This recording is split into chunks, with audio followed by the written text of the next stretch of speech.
Good evening, Scotland. Good evening, social media land. I hope you're well. Welcome to Into the Breach.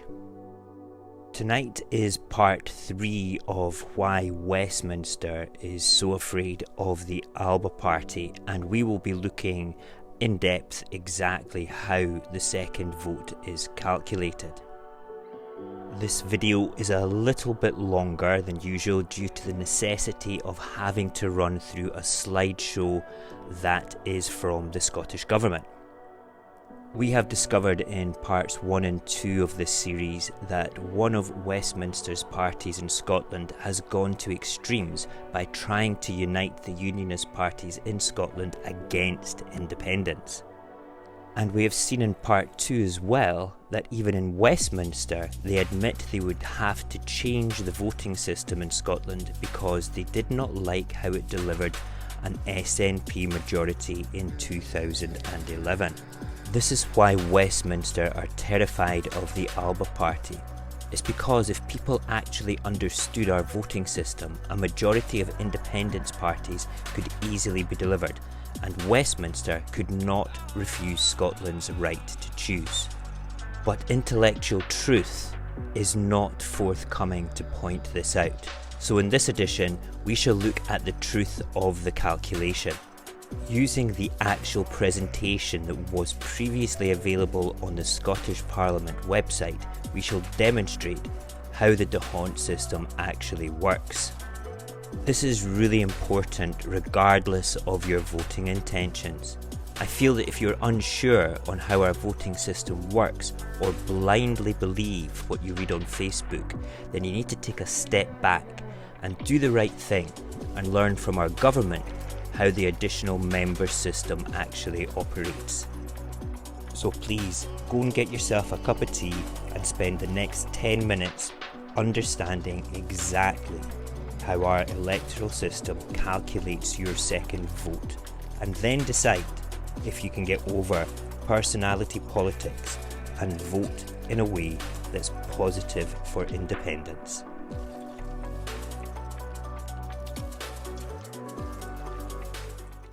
I'm actually going to go to the Scottish Parliament website. Okay, here we go. Look, parliament.scot, and I basically googled this additional member system, Scottish Parliament, and this is the site that we're going to go to. So we're going to click onto that, and it opens up. You can see here quite clearly that we are firmly upon in the Scottish Parliament website, and let me just quickly take you around it. See down here, this is the link that I use on a lot of my posts to educate people about the d'Hondt system. It's the actual teacher's notes used for teaching kids. It's free for people to use. But this is the wonderful thing. This is what I'm going to do right now live with you. This is the presentation, the slideshow that the Scottish Parliament provide to educate people on the style of proportional representation that we use. Okay, so we will go through this very quickly, and I want to get this video uploaded and onto YouTube as quickly as possible so I can chuck it around. So many people will not take the time to do this, so let's get to it. I want to make it as quick as I can so I don't take up too much of your guys' valuable time for watching it. So let's just click start. Okay, elections and voting, the additional member system, and we will do it in English, not Gaelic. Hi, let me explain what this is. Oh, I need to click that, don't I?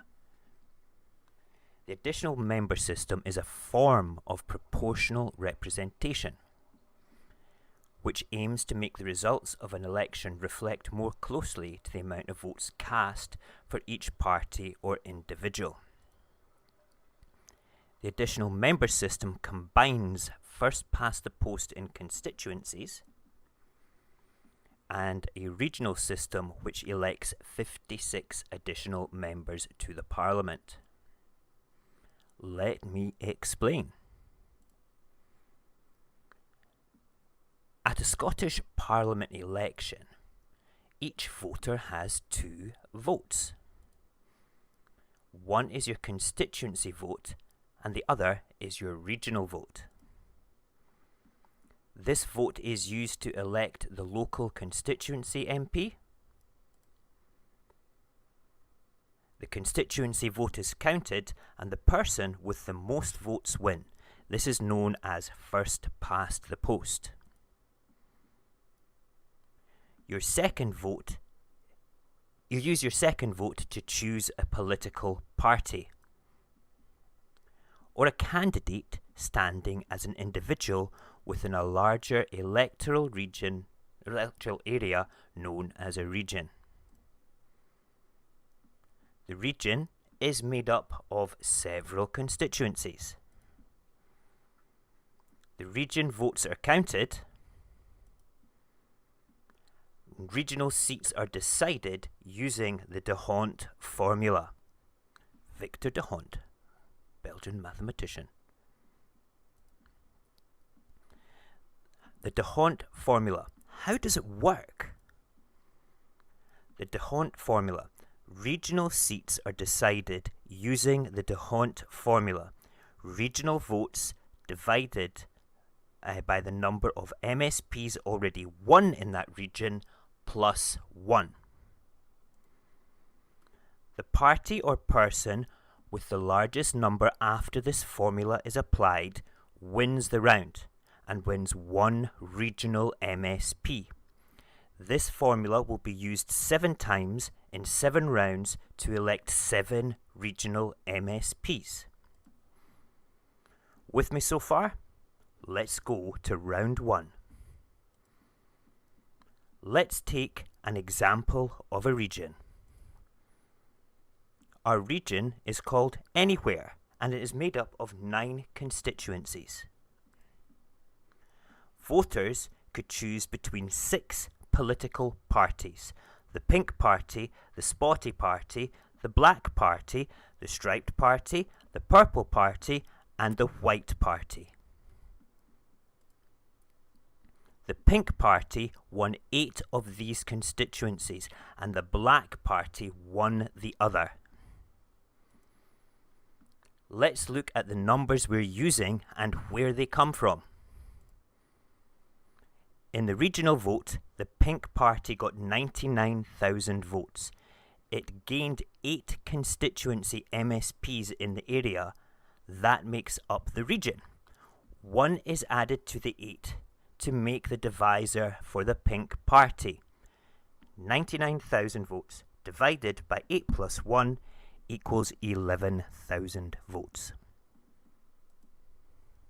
The d'Hondt formula for the Pink Party for round 1 is 99,000 divided by 8 plus 1. The result for round 1 is 11,000. I'm looking at the results there. Pink, 99 divided by 8 plus 1 equals 11,000. Spotty Party, 85,000 divided by 0 plus 1, 85,000. And when you look down, you can see how the rest of the votes work for that. I'll leave this up for a few seconds for you to look at the data for round 1.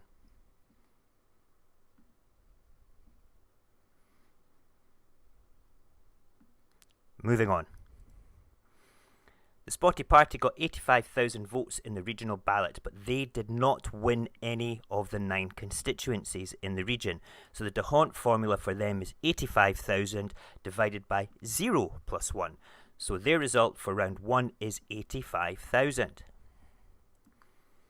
The Black Party has 47,500 votes from the regional ballot and they won 1 constituency in the region. The d'Hondt formula for the Black Party is 47,500 divided by 1 plus 1, so their result for round 1 is 23,750. The Striped, Purple and White parties got 52, 23 and about 5,000 votes. None of these parties won a constituency in the region, so their regional votes are divided by 0 plus 1, giving them 52,000, 23,000 and 5,250. So the result from round 1 is the Spotty Party has the largest number after the d'Hondt formula has been applied, so this party gets 1 of the regional MSPs.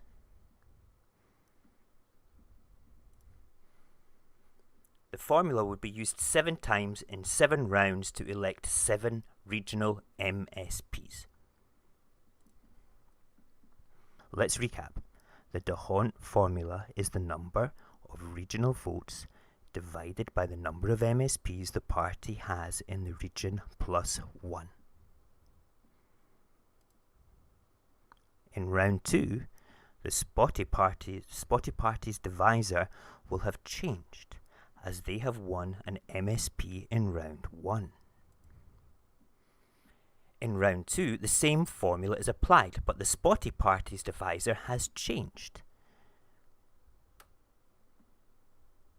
Striped wins. In round 3, the same formula is applied, but the Striped Party's divisor's changed. Spotty Party wins. See?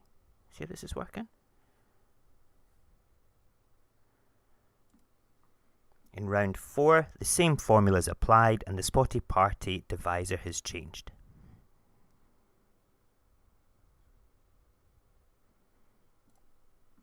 In round 5, the Spotty Party divisor changes again. And the Striped Party wins. In round 6, the Striped Party divisor changes. See? And the Black Party wins. And in round 7, the Black Party divisor changes and the Purple Party wins. Now please take great note here just now that the Pink Party, who won the popular vote with 99,000 votes, and it started off with 11,000 votes in round 1, has won 0 seats. Why not try calculating round 2? Remember, blah, blah, blah. Wait, we're not going to do that. That is for you guys to do. I'll leave that up for a second. If you want to have a look at that, quickly take a screen capture of it, write down something, whatever you want. There is the D'Hondt formula with a cartoon Einstein from the Scottish Parliament explaining it clear as day with my dulcet tones, talking nonsense, trying to read the English on there, but failing miserably because I'm rubbish. But we'll leave this up for a minute, maybe 10 seconds.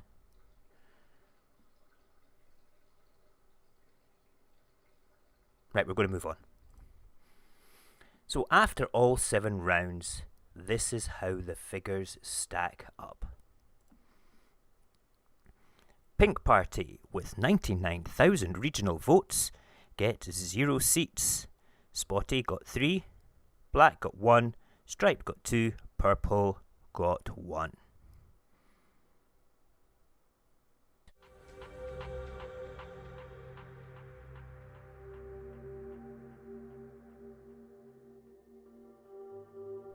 Thank you for taking the time to watch this today.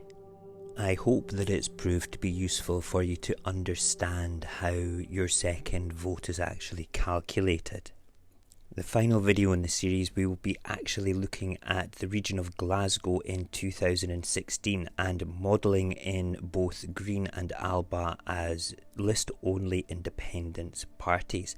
This way we can examine exactly how the D'Hondt method and the second vote calculation affects the distribution of seats. This should be up in the next couple of days, so I hope that you come back and watch that. In the meantime, just subscribe, hit that little bell so you don't miss that episode. Take care.